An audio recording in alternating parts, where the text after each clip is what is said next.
안녕하세요. 돈이 되는 5분 이야기 도노의 김수정입니다. 이번 시간에는 누가 진정한 성공자일까에 대해서 한번 알아보도록 하겠습니다. OECD 조사에 의하면 삶에 대한 만족도를 조사했는데 조사 대상 41개국에서 한국은 35위, 거의 꽁지에 도달한 것이죠. 경제적으로 보면 굉장히 우리가 선진국에 가 있는데 성공에 대한 그 지표는 굉장히 낮아진 것을 보고 있죠. 이것은 왜냐하면 모두가 똑같은 성공의 조건에 따라서 뛰어다니다 보니까 만족을 못 느끼는 것이 아닌가 이런 생각을 하고 있습니다. 고 이어령 교수는 한 책에서 이런 얘기를 합니다. 한 360명이 이제 경기장에서 뛰는데 모두 다 경주를 하게 되다 보니까 1등에서 360명까지 당연히 생기죠. 그런데 그러다 보니까 1등에서 10등까지 된 사람은 성공자고 나머지는 패배자가 되는데 그것을 한 방향이 아닌 360명을 모두 각 방향으로 뛰게 되면 모두 다 1등을 할 수 있는 방향이 있지만 우리 사회는 그거를 용납하지 못한다라고 아쉬움을 토로한 것이 생각이 납니다. 그래서 성공을 정의하는 요소는 다양하죠. 근데 제가 봐서는 6가지 크게 대분류를 할 수 있고 자신의 행동과 자신의 마음이 일치할 수 있고 미래에도 계속 여길 수 있는 것이 행복이 아닌가 그래서 6가지를 한번 짚어보려고 합니다. 첫째가 이제 돈이죠. 돈이 그렇게 중요하진 않지만 그렇다고 해서 돈 없이는 살기도 어려운 것이죠.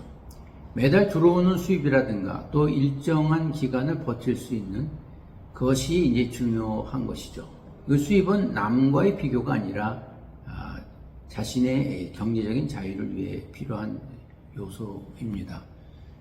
그리고 직장인들은 대부분 20대 중반에서 시작해서 50대 전후 퇴직하게 되는데요. 사실 직장에 몰입하게 되다 보면 퇴직하는 순간 경제활동에 대해서 어떻게 할지 잘 모르는 것이 문제입니다.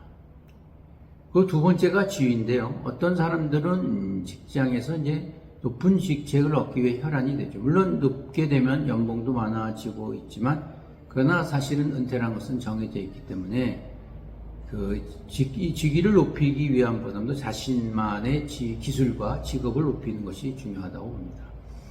그리고 세 번째는 의미 부여인데요. 다른 사람에게 긍정적인 영향을 줄 수 있고 특히 자기 자신이 봤을 때 자존심을 느낄 수 있는 것의 중요성을 느껴야 됩니다. 그리고 네 번째는 시간의 자유죠.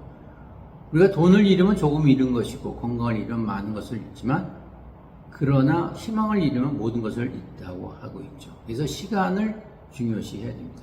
그리고 다섯 번째는 브랜드죠. 자신만이 가지고 있는 브랜드로 인해서 평생 일할 수 있는 그런 것이 중요합니다. 마지막으로 각자 중요한 다른 요소들이 있지만 제가 생각해서는 관계의 유지입니다. 돈만 갖고는 관계가 원활하게 할 수도 없죠. 그리고 지위가 높다고 해서 친구가 많은 것도 아니죠. 결국은 자기만의 관심사를 가지고서 할 수 있는 것이죠. 그래서 직업적인 독립을 위해서 은퇴를 늦게 하는 삶도 중요하고 또 파이어족도 중요하지만 보다 중요한 것은 자신의 일을 지속적으로 할 수 있고 충전을 통해서 자존심을 높이는 그러한 삶이 중요하지 않나 생각됩니다. 감사합니다.